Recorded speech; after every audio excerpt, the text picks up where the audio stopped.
I'm on top of Pilot Knob Mesa in Winter Haven, California. You're looking at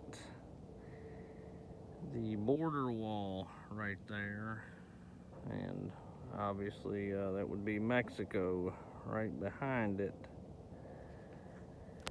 To the east over here is Yuma, Arizona.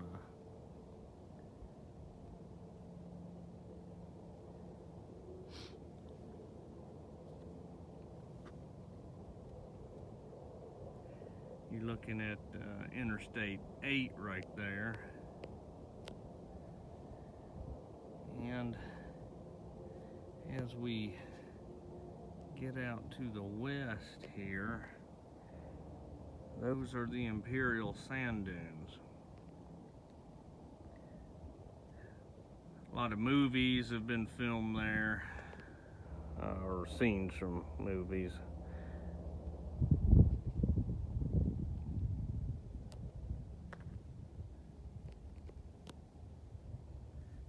And that's about it. Talk to you later.